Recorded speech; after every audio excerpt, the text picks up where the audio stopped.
Hello, this is Real World Audio, and I did something very unusual this weekend, unusual for the past 2 years, because I went to the movie theater. I haven't been to the movies in almost 2 years since all of those sad things happening around us, but my good friend Terry really bugged me.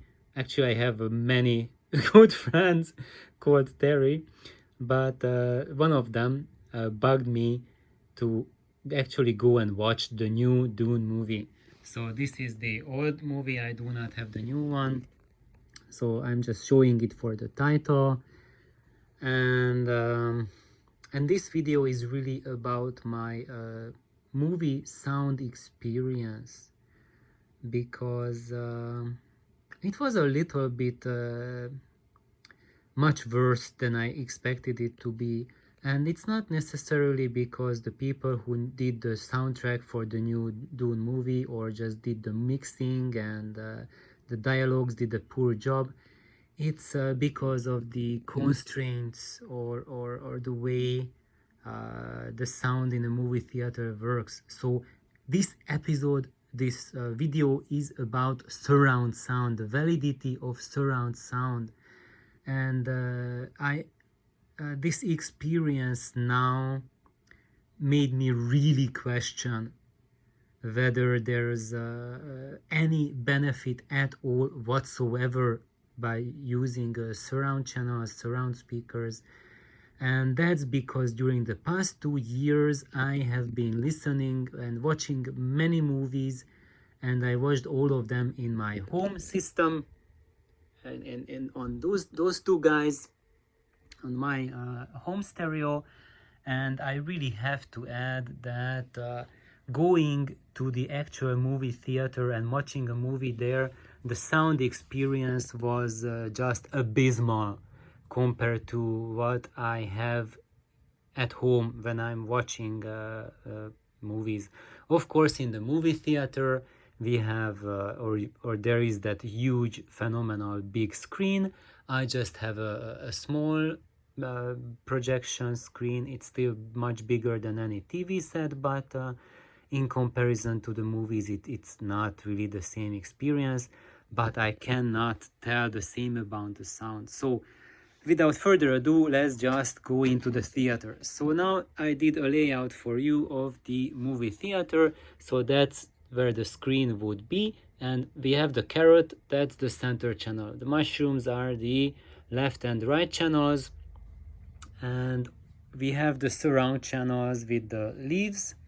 And of course, there's a subwoofer, a cabbage, but I did not want to add that because I want these to represent the directionality of the main speakers, the center and the surrounds, to give you an impression of what's going on sound-wise. And also we have the fish, that's us, that's the listener, and we are going to have the experience. So what happened now is that I watched it in a smaller room in the movie theater, but this room is a brand new installation with the latest system, and when the movie started it said 7.1 surround. So I put out the 7 channels the way they are there, and plus 1, that's the subwoofer, that should be somewhere there where the screen is, but I don't want to mess up the directionality, so I'm not putting that in for now. So what happened is that I got a seat around here. So at the edge of the row, at the right, at the left side, right at the left side, really next to the corridor. So it was a very unoptimal setting. And eventually the main, and I would say the only reason for that center channel there is to give you a three-dimensional sound in case you are not sitting at the exact center. So if you are on the center line, it doesn't matter if you are close to the screen or getting more towards the back. If there are 2 channels, you can get a perfect center focus, center image. So if let's say there's like two characters talking on the screen, there's one person here and there's another person here. So in that case, or let's say there's Paul Atreides in the center and he's telling us something. If his voice is coming from that speaker and that speaker with the same volume, then even without a center channel, you will hear the sound appear at the exact middle of the screen. If this is a tiny bit louder than that, then the sound will come from here. And the reason why they added the center channel is because if you are somewhere in the front and you are off center, in that case now you are very far away from that loudspeaker and very close to that one. So even if that's much louder than this one, you are still not getting the center channel properly. And I mean the center image, the center sound. That's why they added the center channel to help alleviate the fallout of the distance of that channel. You see, we have like 3-4 times greater distance to that speaker than to that loudspeaker. That's why we need a center channel in a movie theater, where this distance is like 30 feet, like 10 meters. So, that being said, I was sitting about here. This surround speaker was behind me. I was in front of it, so pretty close to the front left channel. And I have to say that the experience was simply atrocious because it did not work. And when there was a dialogue, so let's say there were two characters and they were on the screen right here, appeared like there was the main character here and there's another character and they're having a dialogue, and I was just so disappointed because you could hear the sound originate behind the screen where the center channel is, and right at the middle of the movie screen. That's where the sound was coming from, pinpoint. I could pinpoint it there. And it was not this character talking to that character, and you could feel like there's a person in the space talking to that person in the space, right? 3D. No, instead of that, there was just a pinpoint middle of the screen and every dialogue coming from there. I thought that was just pure, utter rubbish. And that's not a surround experience. And most of the movie was that way. Everything came from a pinpoint, like if this is the screen, everything came from the middle of the screen. I said like, I really wanted to get my money back because the sound was so atrocious. And let's say, okay, so, and also the other thing about that is that probably if I would have sit in the center, I would have had a better experience. Maybe I should check out the movie from there. But the whole point, the entire point of this channel here, of this carrot, is that when you are not at the optimal position, then it will still give you a 3D experience. And it did not fulfill its role. It's a major fail. Let's boot it. So now our surround experience, we can take out that carrot, the center channel, because it's not doing anything. It really took away a lot from the experience of the movie. And now let's see, what did those extra surround channels add to the experience? I would say next to nothing. 98% of the time for the entire movie, I didn't even hear any sound coming from these center channels, and all the dialogue and all the action was collapsed back behind the movie screen.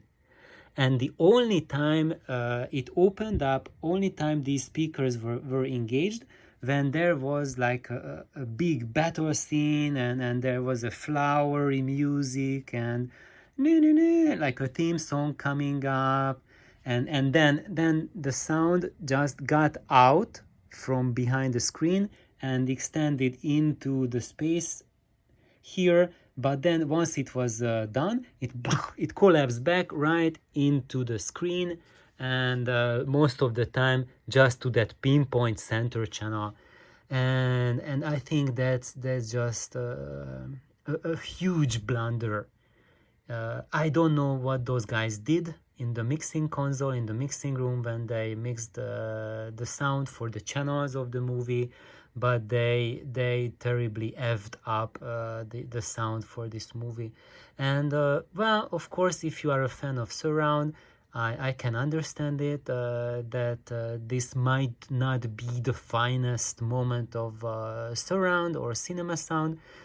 I do not question that there are movies which are much better done, but we have to face the fact that the majority, the vast majority of movies are done in this fashion, that basically almost all of the attention of the sound engineers and the recording engineers and mixers are focused on these two channels. And also, where is our carrot?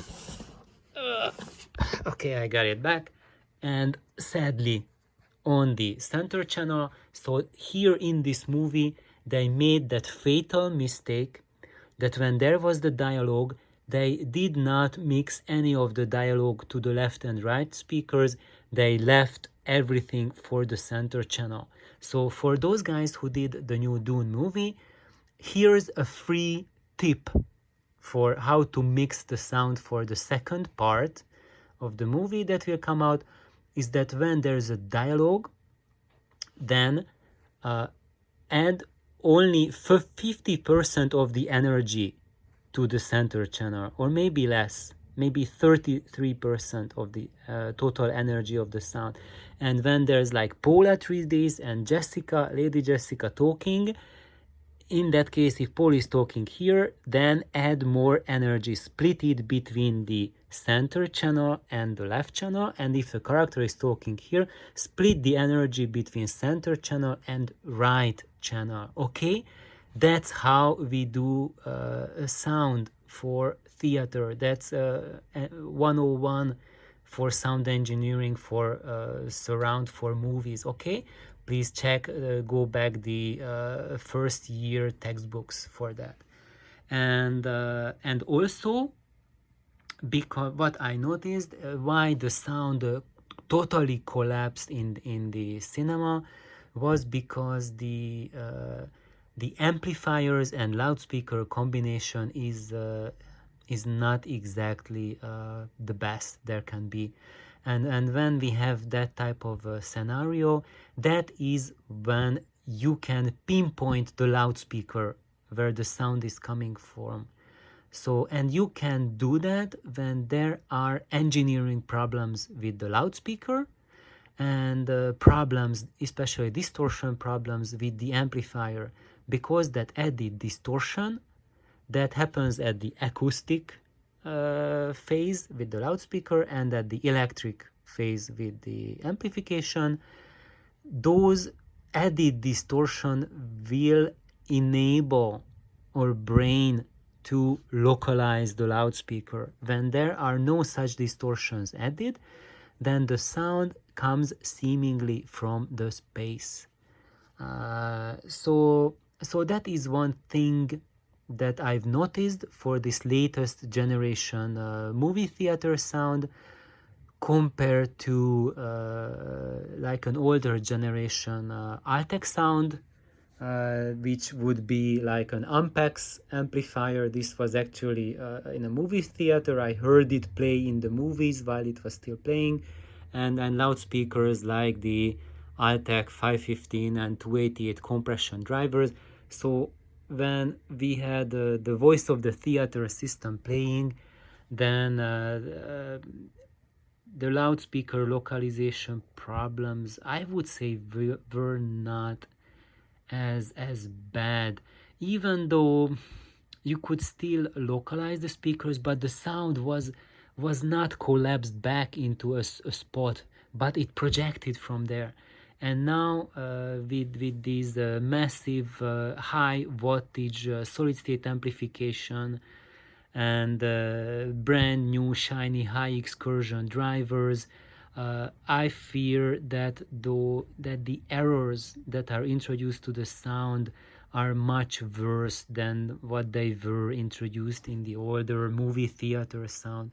Of course, for the older movie theater type with the Altec type speakers and tube amps, we did not have that much low frequency extension, basically down to about 40-50 hertz, so that it didn't go down to 20s, but that was partially because those installations going below 50 hertz was not a design purpose, and they could have done it and added subwoofers or designed the loudspeakers to go lower than that, but instead of adding an extra sub, there came the generational change where the tube amps were taken out and replaced by solid state amplification that can pump out higher wattage.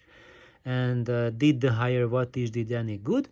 And the subs did any good? So I could feel the subwoofer pumping like crazy. There was a lot of energy, a lot of sound pressure, SPL, volume there, but to my mortification, I was totally mortified that the bass was actually compressed AF, like really, really compressed. And people unfortunately have no idea about bass compression because it's basically if you crank up your subs, especially if you're listening to subwoofers and solid state gear, I would say like 99.99% of audio systems, even if it's called very fancy, have quite a bit of compression in the low frequencies, especially in the mid bass. And people usually like that because they most of us cannot tell that what we are hearing, that's the distortion bit. You can only identify the distortion because of the listening fatigue it adds. So if you have the listening fatigue coming in, then that's the hint that there's quite a bit of distortion happening there. And I really thought that I'm going to hear much less distortion in the movie theater in the mid bass, but I was really astounded to hear like orders of magnitude higher distortion at the cinema than what I experienced at home. So that was a huge letdown for me. And the other one was that these surround channels did not do anything during the majority of the movie. There were like 2 or 3 soundtracks that were specially mixed to engage these surround channels, and that's when the sound opened up. And I also like went out during the movie for a little while, and I was just walking around like here and behind to listen to other spots, how the movie sounds from here, from the center, how it sounds from here, and as I was going out, what's happening. And yes, the experience is better from the center, but the sound was just as collapsed into the screen as I experienced from here, the same collapse right there. So that's my thing for you guys. This is now hitting almost 20 minutes, and I could talk on and on about it, but basically what I really want to tell is that when you have only two loudspeakers are capable of giving you a three-dimensional experience. So basically the characters are not in the speaker, left speaker, right speaker, they are here in the space. And with two speakers you can image height. Like when if it's recorded properly with two microphones, and like Paul Atreides and Lady Jessica are talking, you can hear even the difference in height between those two characters. And if there's like someone with a sound effect like machine gun or whatnot happening, or like a sandworm rising up from here, really, if you have two speakers and let's say you are the fish, you are sitting here, it will sound the sandworm coming from here, and you don't need those extra cabbages or whatnots to get the soundscape to project into your room, because it projects into your room. So I have those two speakers, and when I'm watching the movie Iron Sky, then I have like the alien spaceships flying here, and they are zooming out, and I hear the spaceship like flying in the middle of the room over my head, and that's coming from those two speakers. So you don't need any sort of additional loudspeakers, because all of those, what they do is just because of those lower quality boxes they are in, and extra sound source, extra resonances, extra reflections from your room. It just messes up the soundscape. Two is enough. Remember, we have two ears. So imagine if you are the fish, and then these are your ears. This is how we hear three-dimensional surround sound with our two ears.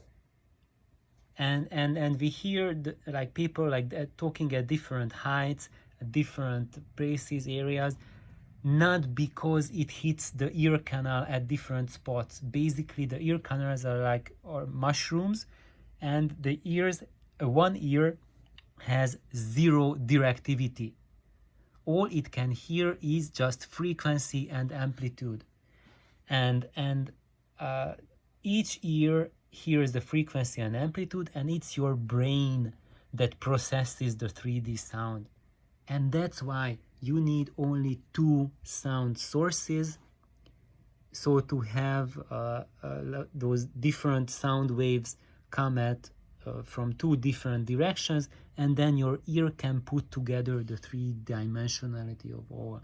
And also, when movies are made, they use two microphones to capture, if these are two microphones, and there's your characters talking blah blah blah blah blah blah blah blah, and then it's recorded, and that's what you are hearing in the movies, and that's what they process into the center speaker. So they mix those two down into the third channel to create the center channel, and also they mix those two channels down for your surround channels. Like they add like 10% of this into that channel and 10% of that to that channel to draw out the sound more into the space, to make it appear more pulled out to more towards the back. And that's how surround sounds. So it's not like they are recording with 7 or 11 or I don't know how many microphones. They are recording almost everything with two mics, or in certain cases they use 4 microphones. So when people are doing surround the better way, they use 4 microphones, and when the person is walking around blah blah blah blah blah blah blah, it gets a much more accurate rendering of what's happening. But in 99.9% of the movies, they record with 2 microphones alone. So thank you for watching, and please share your ideas, share your experiences. Thank you for watching. Bye bye.